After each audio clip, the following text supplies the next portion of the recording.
Our memory is limited. We cannot remember all the information all the time. Note making is quite useful to students.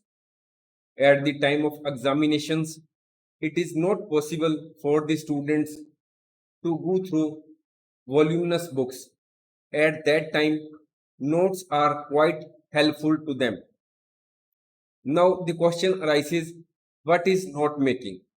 Note making is a way of recording important details from a source. This source can be any paragraph, passage, book, article, meeting, or any other oral discussion. Now we will discuss the procedure of note making. First of all, we should read the passage carefully from beginning to end, and we should try to find out the suitable title for the passage. Next, we should underline the important sentences, which it will help us to make headings and subheadings. Make sure no important point is missed out. We should make a rough note of the main points and give them a logical sequence as mentioned in the original paragraph. Use the appropriate note making format. Further, we should not change the idea or message of the passage. It may sometimes happen that suppose you are in favor of use of internet, but the paragraph given in the examination mentions about the shortcomings of internet. Now, while making note making of that paragraph, you are not to mention the importance of internet. You are not to change the original message of the passage. You are not to introduce your own version. Do not change the idea of the passage. Next, be consistent while numbering. We will understand later on what is numbering and indentation. Use proper indentation to present the notes. Subsections are written a little further from the main heading. Now we will understand what is the note making format. There is a fixed note making format. One needs to follow this note making format in order to have a clear and unambiguous understanding of it. First of all comes the title. The main title should be short. Avoid long sentence as a title unless it happens to be a common saying or a proverb. It should reflect the spirit or main theme of the passage. After title comes heading. As the name suggests, a heading is a subdivision of the main title. Headings are essential components of a paragraph that contain crucial information that must be divided into subheadings and subheadings. Now, I am trying to explain the note making format.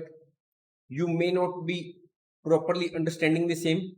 However, we will understand the same with the help of proper example and you will really enjoy it. After heading, there is subheading. Below heading, there are some subheadings. Then after subheading, there may be subheading. One can add more subheadings below the subheading for showing the category, types, advantages, disadvantages, etc. In the note making, we also use keywords. The key portion of the note shows the various codes, symbols, or abbreviations. Now, to understand better, Let us have a glance at the note making format. This is the format. First of all comes the title of the passage, which is underlined. Then comes the heading.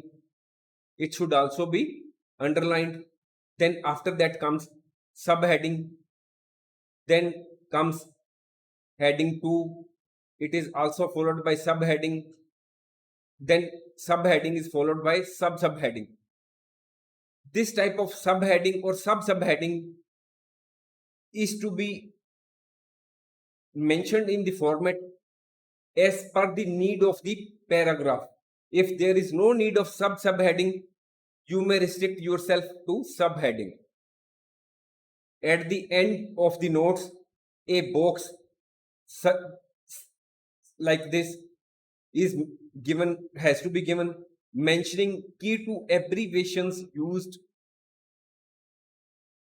We have to write as this key to abbreviations used. All the abbreviations which we have used have to be mentioned here, and the full form of that abbreviation has to be given on the right hand side. Minimum 4 abbreviations should be used in the note making. After that comes the summary.